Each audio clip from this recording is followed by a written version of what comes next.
Good morning, welcome back to my channel GS world group Sandesh. आज हम लोग 1 सितंबर के करंट अफेयर से कुछ महत्वपूर्ण प्रश्नों की व्याख्या करेंगे। 10वां राष्ट्रीय समुद्री खोज और बचाव अभ्यास सारेक्स 2022 का आयोजित हुआ चेन्नई में, और इसका पिछला जो संस्करण हुआ था गोवा में। और इस अभ्यास को आयोजन कौन किया है? तो भारतीय तटरक्षक बल ने किया है। और तटरक्षक बल की कोस्ट गार्ड की स्थापना कब हुई थी? 1978 में। अब इसके महानिदेशक कौन है? बीएस पठानिया। यह अभ्यास क्या है? यह समुद्री यात्री सुरक्षा के लिए क्षमता निर्माण विषय के साथ आयोजित द्विवार्षिक अभ्यास है। और हाल ही में अभी बकलोह युद्धाभ्यास कहाँ हो रहा है? रसिया में हो रहा है। लेकिन भारत उस युद्धाभ्यास में भाग लेगा। कौन? बकलोह में।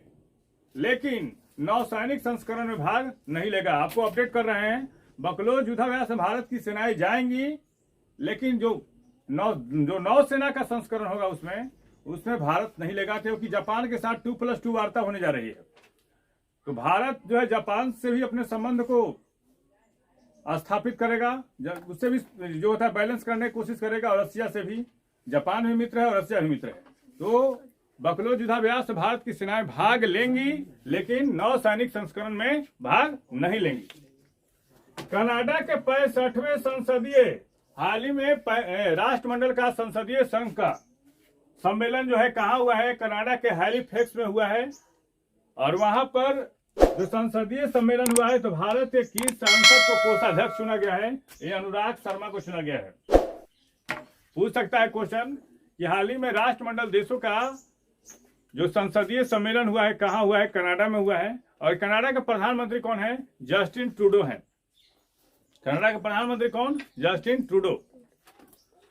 और कनाडा जो होता है वहां पे अंतर्राष्ट्रीय नागरिक उड्डयन संगठन का मुख्यालय कहाँ है? मॉन्ट्रियल कनाडा में है।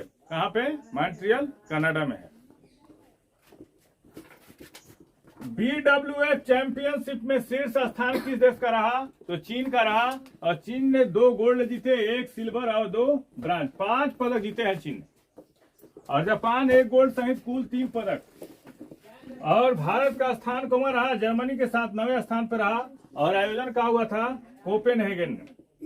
कहाँ पे? भारत ने इस प्रतियोगिता में 22 खिलाड़ियों ने शिरकत किया था, और सिर्फ 1 पदक मिला, वो भी जुगल में, वो कांस्य पदक मिला था। Indian banking in retrospect 75 years of independence पुस्तक किसने लिखा है? आशुतोष रारावीकर ने।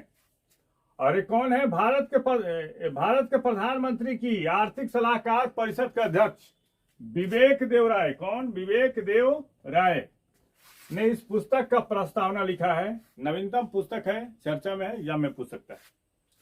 द हीरो ऑफ टाइगर हिल शीर्षक से आत्मकथा किसने लिखी है?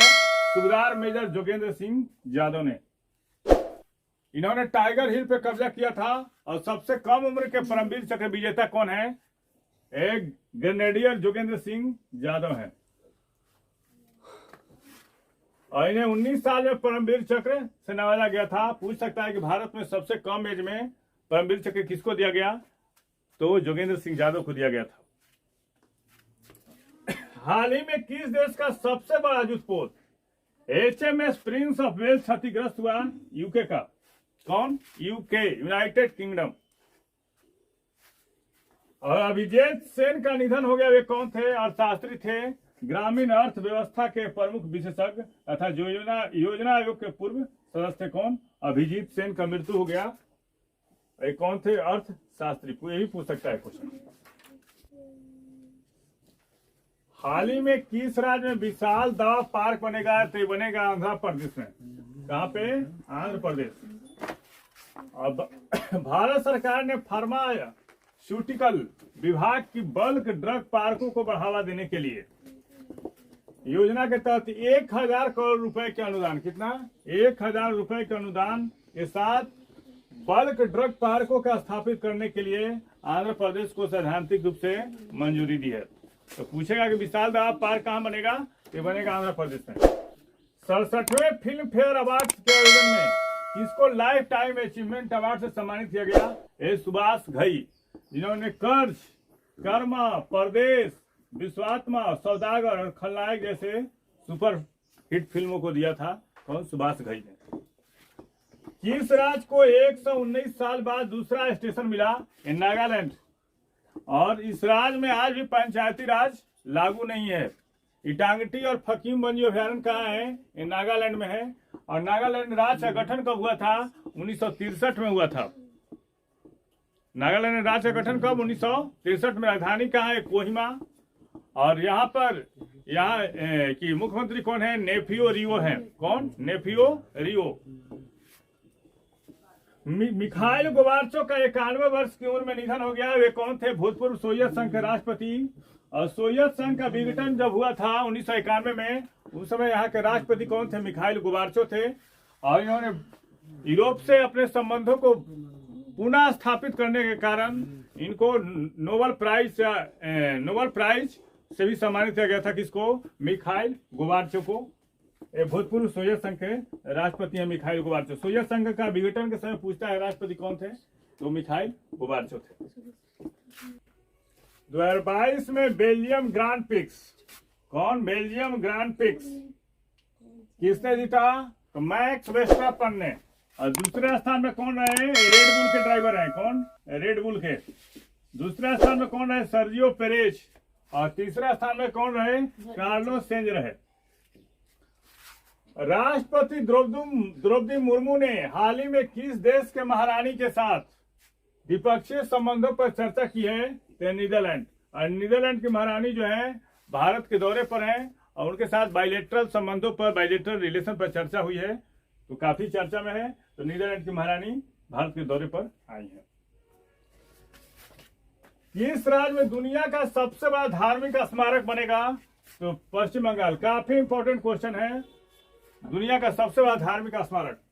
और वैदिक तारामंडल का मंदिर पश्चिम बंगाल में बनेगा। मायापुर एक जगह है। और किस जिले में है? तो नादिया जिले में, जहां से चैतन्य महाप्रभु थे। चैतन्य महाप्रभु कहाँ थे? पश्चिम बंगाल के नादिया जिले में। यह कथित तौर पर सबसे बड़े धार्मिक स्मारक के रूप में कंबोडिया में कौन सा मंदिर है? अंकोर वाट मंदिर है, जिसको बनाया था सूर्यवर्मन द्वितीय ने। कंबोडिया का अंकोर वाट जो मंदिर है वो विष्णु को समर्पित है। कंबोडिया के 400 एकड़ बड़े अंकोर वाट मंदिर परिसर की जगह लेगा। और दुनिया का सबसे बड़ा गुंबद भी होगा इस मंदिर में। इसे काफी चर्चा में है पश्चिम बंगाल में। हाल ही में किस राज्य में 50वें सुमंग लीला महोत्सव शुरू हुआ? तो मणिपुर में। इसकी शुरुआत किसने की? वहां के राज्यपाल ला गणेशन ने शुरुआत की है इसका।